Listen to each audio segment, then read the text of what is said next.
அஸ்ஸலாமு அலைக்கும் வரஹ்மத்துல்லாஹி வபரகாத்துஹு. இன்றைக்கு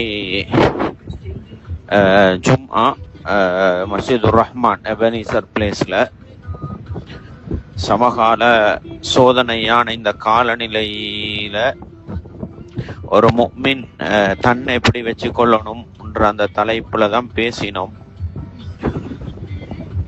அதுல அமெரிக்கா, இஸ்ரேல்ன்றது எங்கட விரோதிகள், ஈரான்ன்றது எங்கட துரோகிகள்.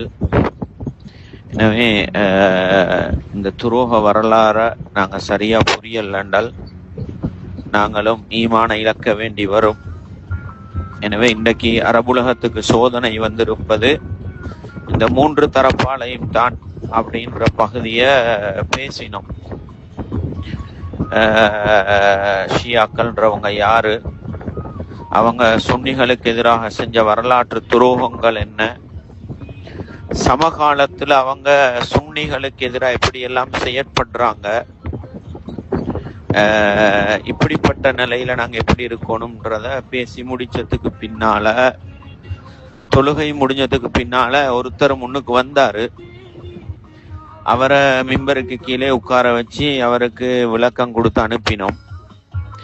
அதன் பிறகு எலும்பி வரும் பொழுது தொழுதுட்டு ஒரு சிலர் மிச்சம் காரசாரமா பள்ளியுள்ளுக்கு பேசினாங்க. அப்ப நாங்க என்ன யூதர்களுக்கா சப்போர்ட் பண்ணணும் அப்படி இப்படின்றாங்க. நான் சொன்னேன், நான் யூதர்களுக்கு சப்போர்ட் பண்ணுங்கன்னு சொல்லவே இல்லையே. இந்த பிரச்சனையில ஒரு முஃமின் தண்ட ஈமான எப்படி பாதுகாத்து கொள்ளணும், இதைத்தான் நான் பேசியிருக்கிறேன். நீங்க யாருக்கு சப்போர்ட் பண்ணுங்க, யாருக்கும் சப்போர்ட் பண்ண வானம் எதுவுமே பேசல. அதே நேரம் அரபுலகத்துல இருக்கிற தலைவர்கள், ஆட்சியாளர்களுக்கு துவா செய்யுங்க, பதுவா செய்யாதீங்க.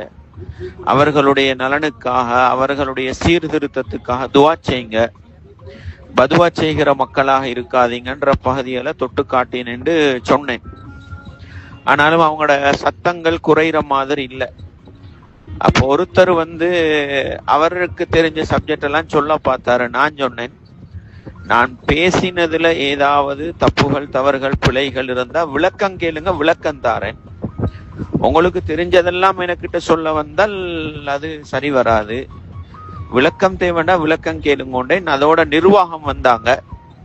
நிர்வாகத்தினர் மௌலவி நீங்க போங்க மேல அப்படின்னு என்னைய போக சொல்லிட்டு அவங்களையும் வெளியே அனுப்பினாங்க ஐக்கியம். இதுதான் நடந்தது. இதத்தான் முர்ஷித் அப்பாசி நான் ஓடினதாகவும் அரபு பணத்துக்கு வேலை பண்றதாகவும் என்னென்னமெல்லாம் எழுதி வச்சிருக்கிறாங்க.